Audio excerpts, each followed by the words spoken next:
Underrated actor की आज मैंने मूवी देखी है। वैसे तो कल देखी थी, आज रिव्यू आ रहा है, सॉरी।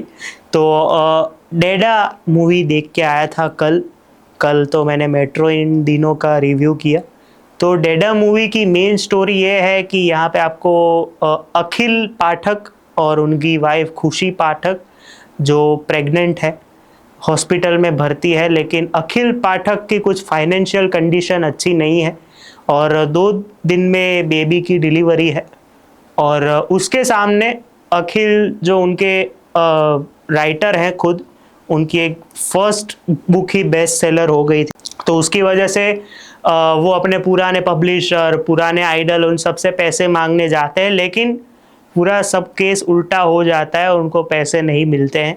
और उसके सामने हमें फिर पता चलता है कि बेबी की डिलीवरी होगी कि नहीं। ये आप फिल्म देखेंगे तब आपको पता चलेगा। मेरी तरफ से अगर मैं इस फिल्म को एक लाइन में रिव्यू करूँ तो मीडियोकर है या फिर एवरेज है। अब उतनी अच्छी भी नहीं है और उतनी बुरी भी नहीं है। अब ऐसा कुछ खास जो एक्सपेक्ट किया था वैसा नहीं है मेरे हिसाब से। जहाँ पे ट्रेलर बहुत बढ़िया था, नो डाउट, ट्रेलर ऐसा काटा था कि अब लग रहा है कि हमारा ही कट गया।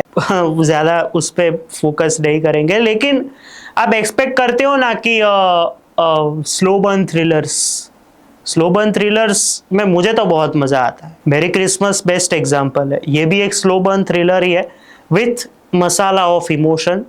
तो स्लो बर्न थ्रिलर्स में मुझे बहुत मज़ा आता है कि आप ऐसा एक्सपेक्ट करते हो कुछ होगा और ऐसा एक ट्विस्ट आता है। महाराजा दूसरा बेस्ट एग्जाम्पल। यहाँ पे ऐसा है कि पीक ही नहीं पकड़ पाती फिल्म। जहाँ पे आपको ऐसा लगता है कि चलो अब एंगेज होने का टाइम आ गया है, वहाँ पे ट्रांजिशन होके या तो फ्लैशबैक होता है या तो आगे का सीन होता है। और सबसे बढ़िया चीज इस फिल्म की, जो जब फिल्म पीक पकड़ती है, तो वो है लास्ट के 30 मिनट। लास्ट के 30 मिनट में आपको लगता है कि यार ये पहले से शुरू होता तो क्या ही मजा आता। और ट्रांजिशन फेज में ऐसा लगता है कि यार जो चीज मैं, देखो अभी मैं कंपैरिजन कुछ चीजों में करता हूँ। एनिमल में जैसा ट्रांजिशन फेज था ना, वो जो ट्रांजिशन फेज था कि ऐसे पायलट की जैसा प्लेन उड़ा और नीचे से रणबीर कपूर गाड़ी में से निकला, वैसा ट्रांजिशन तो नहीं है, लेकिन थोड़ा मेरे हिसाब से कंफ्यूजिंग हो जाता है। जहाँ पे पहला ही ट्रांजिशन जब आता है तो आपको लगता है कि यार ये अचानक से बियर्ड कैसे चली गई, फिर थोड़ी देर रह के आपको पता चलता है ओ ओके ये ऐसा हुआ था। और जो इनके कहते हैं ना रिलेटिव्स दिखाए गए हैं, उनका तो एक सीन जो प्रेजेंट में आता है उसके बाद आता पता ही नहीं है।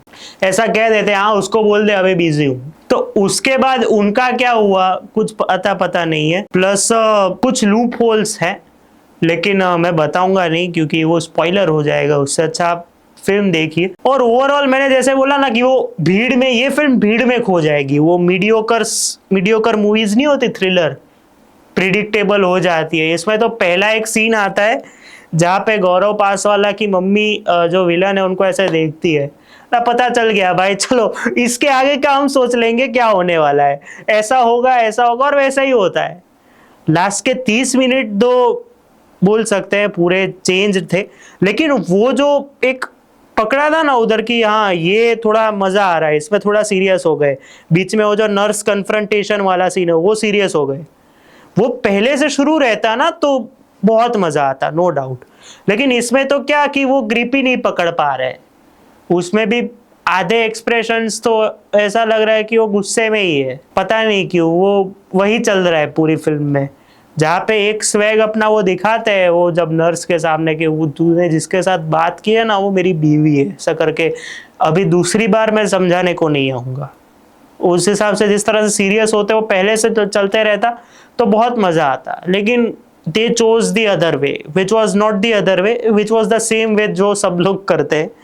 तो ओवरऑल तो कुछ है नहीं यार, मैं कहूँ ना तो प्रिडिक्टेबल बहुत है। स्लो नहीं है लेकिन बोरिंग बहुत हो जाती है सेकेंड हाफ में। मैंने मेट्रो इन दिनों में भी कल बोला था कि फर्स्ट हाफ कब निकल जाता है पता ही नहीं चलता, इस पे भी सेम है।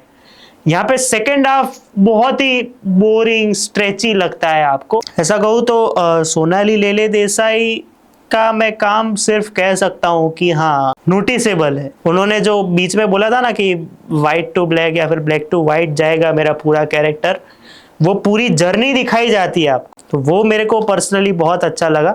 और उनका ही एक कैरेक्टर है जो ग्रो होता है कि पहले ऐसा था, फिर ऐसे धमकी आए, तो तेरे को क्या लगता है तू मेरा कुछ उखाड़ लेगा? फिर धीरे धीरे रिवील होता है, फिर वो डील वाली बात आती है, तो उनका एक कैरेक्टर है जो ग्रो होता है, मैं ऐसा कहूँगा। बाकी सबके कैरेक्टर्स ऐसे है कि स्टैंड स्टिल वाले टाइप है कि आपको ये दिया है, आपको ये दिया है, आपको ये करना है, ठीक है करो, बस वही चल रहा है। इवन मैं आपको बोलूं ना, चेतन दैया को ऐसा लगता है कि जगत के सेट से ही उठा के लेके आया, आपने जो उधर किया था आपको इधर भी यही करना है, तो बस वैसा ही उनका काम है। गौरव पासवाला की मैं बात करूं तो ठीक है, ठीक है। वो जो मैंने जो बोला ना, वो सीरियस सीन्स के जहाँ पे एक बच्चे को किडनैप कर लेते हैं, लॉलीपॉप, अभी तो लॉलीपॉप या फिर आइसक्रीम खिला है, दूसरी बार ये करूंगा, तो उसमें जिस तरह से वो सीरियस या फिर एक लगता है ना कि हाँ ये हीरो आ गया, उधर तक ठीक है। बाकी ओवरऑल उनको सिर्फ घूमना है, ऐसे बैठ के दाढ़ी को हाथ लगाना है, या फिर हेली शाह के साथ बात कर रही है, बस उतना ही है। बाकी तो ठीक है, मतलब संजय गलसर इज टोटली वेस्टेड। आपको क्या लगा मैं तारीफ करूंगा? अरे यार टोटली वेस्टेड यार, मतलब आप एक्सपेक्ट नहीं करते हो, और उनको मार लगती है तो आपको पर्सनली इधर दुखता है, पता नहीं क्यों। हेली शाह का काम है, मतलब है, वो मैंने सुना है कि है, अच्छा खासा है, और कहते हैं ना कि वो किसका साथ होना चाहिए, उस हिसाब से वो जो बॉन्डिंग है दोनों की, वो बहुत स्वीट लगती है, और वो लगता है कि हाँ ठीक है। बाकी तो कौन है मेरे को याद नहीं आ रहा, हाँ असरानी है, 2 सीन्स के लिए है, लेकिन वो होता है कि वो जब स्क्रीन पे आता है तो आपके चेहरे पे स्माइल रहती है, बस उतना काम है उनका।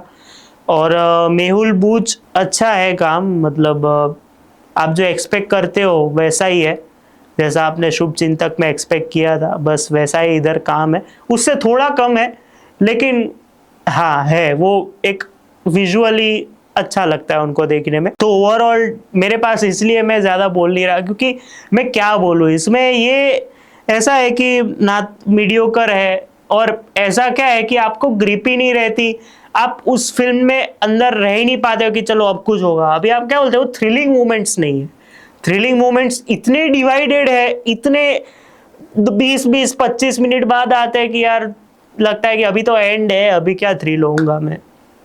आप समझ गए होंगे। बाकी आपको फिल्म कैसी लगी वो आप बताइएगा। मेरे हिसाब से डेडा एक मीडियोकर, एवरेज, मतलब अच्छी भी नहीं बुरी भी नहीं, जो मैंने अच्छी चीज़ें बोली वो मैंने बोल दी, और प्रिडिक्टेबल है, मतलब फर्स्ट से ही प्रिडिक्टेबल हो जाती है, और इसमें पता नहीं चलता कि कौन किसके बाप को बचा रहा है, मतलब कौन किसके बाप को डिफेंड कर रहा है, कि कौन से बाप ज़्यादा महान है, ऐसा है। तो मेरी तरफ से मैं इस फिल्म को मैं 2.5 स्टार्स दूंगा, और ऐसा लग रहा है कि अगर वो टेम्पलेट जो गौरव पासवाला का पकड़ा था ना, कि अभी मैं ये कर दूंगा वो कर दूंगा, जैसा यश का राडो में था, कि उसका कंफर्म है कि ये अब कभी भी कुछ भी कर सकता है। राडो में यश सोनी का अगर आपने कैरेक्टर देखा हो, हितेन कुमार एक जगह पे बोलते भी है तुझे नहीं करना है कुछ, तो वैसे भाग के जाता है, तो उसका कंफर्म था कि तेरे को यही करना है। इधर वो कंफर्म नहीं है, और इधर हीरो आया या फिर हीरो की प्रेजेंस फील नहीं होती, आई एम सॉरी टू से। तो बस यही था जो था। तो वीडियो को लाइक शेयर और सब्सक्राइब कर दीजिएगा। आपको फिल्म कैसी लगी आप मुझे बताइएगा कमेंट्स में। बाकी अंडररेटेड एक्टर है, अभी next underrated movie next Friday को आ रही है, तभी बात करेंगे उनकी नेक्स्ट मूवी की। तब तक के लिए बाय।